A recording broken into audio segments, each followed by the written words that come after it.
All you in this room are entertainers, and you have a job to do, and I respect it, right? And I'm a competitor, so I have a job to do as well. Definitely want to just throw it away. Don't force anything, on a keeper, and felt like, there's just miscommunication on my part and something that we got to clean up. But I will, and we'll make sure of that.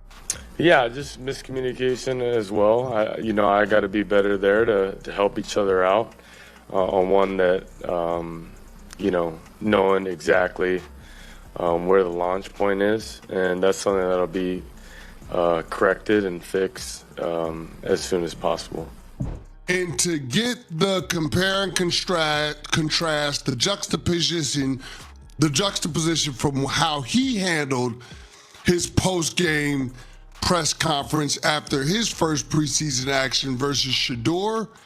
Dillon Gabriel is now doing everything he can to walk back his comments about Shadur Sanders, suddenly calling it a miscommunication, acting like the whole thing was blown out of proportion. But let's be honest here, was it really a misunderstanding? Absolutely not. Nothing about what he said was vague. He was clear, direct, and almost smug when he dropped that entertainer versus competitor line. Now that the backlash has hit him harder than he expected, he's retreating fast, trying to reframe it like people just took it the wrong way. The truth is, there's a massive difference between being a real competitor and being someone who puts on a performance when the cameras are rolling. And Gabriel tried to pretend like Shadur was that kind of guy, someone only in it for the flash, when in reality, Shadur has been outworking him on the field at every turn. That's why fans and analysts immediately saw Gabriel's backtracking for what it is, damage control. So now the real question becomes, what did Gabriel actually mean when he said it? Was he just frustrated? Was it jealousy? Was he trying to mask his own insecurities by taking a cheap jab at someone playing better than him? We're about to dive deep into what he really tried to say and why this excuse of miscommunication isn't fooling anyone. I'm focused on doing.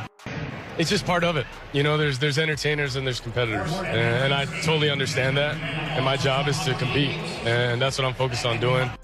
Dillon Gabriel knew deep down that Shadur Sanders was outperforming him. He saw it, felt it, and instead of admitting it, he went for the low blow during that interview. He tried to hide behind that thin line about entertainers and competitors, but let's call it what it was, a shot fired out of frustration. Because the idea that Shadur isn't a real competitor, that's laughable. We're talking about a rookie who's already making NFL-level throws, reading defenses like a seasoned vet, and proving he belongs in every snap he's been given. Meanwhile, Gabriel hasn't done anything close to that. He's been inconsistent, turning the ball over and failing to move the offense when it mattered. If anyone is acting out of ego instead of performance, it's him. That's why the comment exposed more about Gabriel than it did about Shadur. It showed that his words weren't coming from a place of truth. They were coming from frustration, insecurity, and maybe even fear. Now that people called him out, Gabriel is suddenly spinning the story, saying the entertainer comment was aimed at the media and not at Shadur. Really? Come on. Does anyone actually believe that? Because if that was the case, why mention Shadur at all? Why compare yourself directly? He knew what he said, and now he's hoping people will ignore the intent behind it. But that ship has sailed. Anyone actually buy that? All you in this room are entertainers, and you have a job to do, and I respect it, right? And I'm a competitor, so I have a job to do as well. Gabriel can scramble all he wants, but people like Canty aren't letting him off the hook. Canty immediately connected this moment to something much bigger. He brought up that infamous quote from Oregon's head coach last season, the one where he said Colorado played for clicks, not wins. And guess who was Oregon's quarterback back then?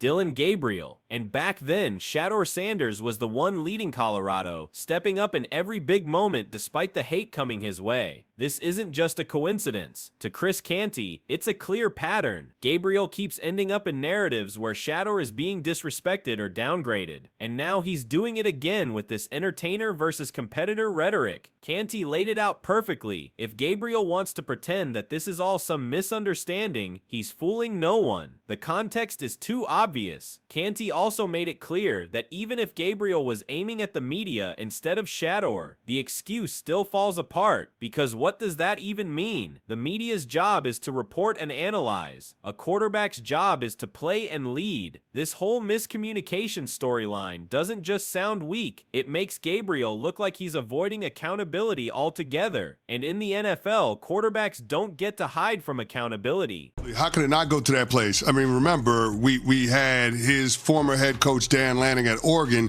give the pregame speech where he was just talking about how Colorado was doing it for clicks and they were trying to do it for wins. Remember, Shadur Sanders being the quarterback for the Colorado Buffaloes, his dad being Coach Prime.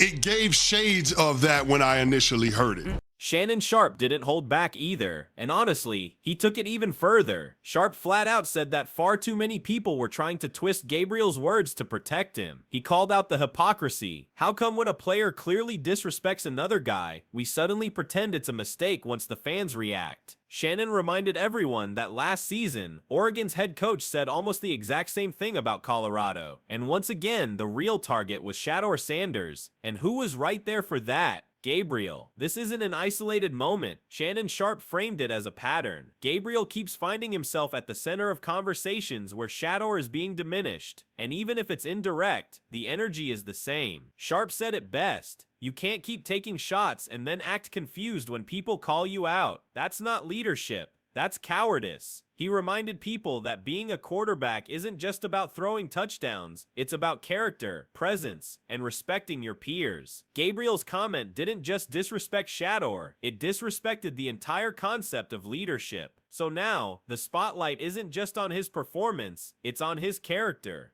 Yep. Because when you're the quarterback of the team, it's a leadership position by nature. And not only do you have to be good on the field, but you got to be good at the podium. It's a part of the job requirement. And I thought that was the wrong tone to set in terms of his post-game interview. With all of the mistakes that we saw, with the turnovers in the first half, there was clearly an opportunity. When it's all said and done, this controversy didn't reveal anything negative about Shadur Sanders. It revealed everything about Dillon Gabriel, because by trying to separate competitors from entertainers, Gabriel accidentally exposed his own insecurities. He underestimated how powerful those words would be, and how quickly people would connect it to the narratives that have followed Shadur since his Colorado days. Analysts like Canty and Shannon Sharpe tore down the idea that this was just a simple misunderstanding. As they said, quarterbacks are supposed to carry themselves with accountability on the field and in front of the microphone. Gabriel didn't do that. Instead of owning his own fumbles, turnovers, and mistakes, he deflected and threw shots. That's not leadership, that's avoidance. Meanwhile, Shadur hasn't even needed to respond. He's letting his game do the talking, consistent, poised, professional. That contrast speaks louder than any press conference ever could. One quarterback is caught up in controversy of his own making, while the other is quietly earning respect across the league. So now I'll throw it to you. Was Gabriel truly misunderstood, or is he just scrambling after realizing he poked the wrong hornet's nest? Was that entertainer comment meant for the media, or was it clearly a jab at Shadur? And more importantly, is this really the kind of leadership you want from a quarterback who's already struggling on the field? Drop your thoughts in the comments below, because this debate is far from over.